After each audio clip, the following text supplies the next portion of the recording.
మొట్టమొదటిసారి అందరినీ పిలుస్తున్నారు, అది చాలా ముఖ్యం. ఇదివరకు ఎప్పుడు అమరవీరులను పిలవలే కదా, మొట్టమొదటిసారి పిలుస్తున్నారు. వాళ్ళకు కూడా పిలుస్తాం.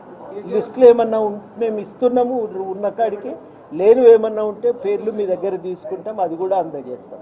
తెలంగాణ జర్నలిస్ట్ ఫోరంది ఒక పాత్ర ఉంది కదా, వాళ్ళను కూడా తప్పకుండా ఆహ్వానిస్తాం. గవర్నమెంట్ పిలుస్తుంది కదా, ఉద్యమకారుడనే కాదు, మాజీ ముఖ్యమంత్రిగా మాజీ ఎమ్మెల్యేలుగా వాళ్ళని ఆహ్వానించాలి కదా, సంప్రదాయం కదా ఎక్కడైనా అని చెప్పి నిర్ణయమైంది. అధికారిక ప్రకటనలో దానికి సంబంధించిన వివరాలు కూడా వారు తెలియజేస్తారు. తెలంగాణ పాటని ఆంధ్ర మ్యూజిక్ డైరెక్టర్తో పాడించడం, తెలంగాణ ఇలాంటి చర్చ అంతా చేస్తున్నారు కదా, దాన్ని మీరు సమర్థిస్తారా? ఇప్పుడు చర్చ విషయం ఏంటంటే, పాట రాసింది ఎవరు? తెలంగాణ కవి, మొదటి విషయం.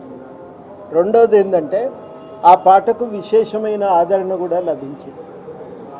తెలంగాణ కవి, తెలంగాణ గాయకుడు రాసి పాడిన పాటకు ఒక రాష్ట్రీయ గీత హోదా లభించటం అందరం సంతోషపడుతున్న సమయం ఇది. ఈ రాష్ట్రీయ గీతంగా దానికి ఒక గుర్తింపు లభించటమే కాదు, ఇవాళ దాన్ని మరి అధికారికంగా దాన్ని ప్రజెంట్ చేయాలనుకున్నప్పుడు, ప్రజల ముందు పెట్టాలనుకుంటున్నప్పుడు మంచి సంగీతంతో అది రావాలని కవి గాయకుడు కోరుకోవటం సహజం. దాన్ని ఆయన రకరకాలుగా జాతీయ స్థాయిలో ఉన్న కళాకారులను, సంగీత దర్శకులను దృష్టిలో పెట్టుకొని రకరకాల ప్రయత్నాలు చేసిన తర్వాత ఉన్న దాంట్లో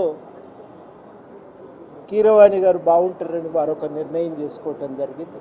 తెలంగాణ కవి, తెలంగాణ గీతము తెలంగాణ కోసమే జాతీయ గీతంగా తయారు చేసుకున్నప్పుడు అత్యుత్తమంగా ప్రజెంట్ చేయడానికి ఎట్లయితే బాగుంటుంది అనేది కళాకారులకు ఆ మాత్రం స్వేచ్ఛ కూడా మనం ఇవ్వకపోతే కూడా కష్టమవుతుంది.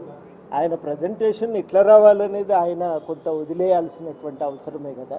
కాబట్టి నేను అనేది ఏంటంటే, జాతీయ గీతంగా ఇన్నాళ్ళు మనం గౌరవంగా పాడుకున్నాం, దాన్ని ఎంత ఉన్నతంగా వీలైతే అంత ఉన్నతంగా ప్రజెంట్ చేయాలని ఆ కవి గాయకుడు మనం భావించినప్పుడు దాన్ని గౌరవించటం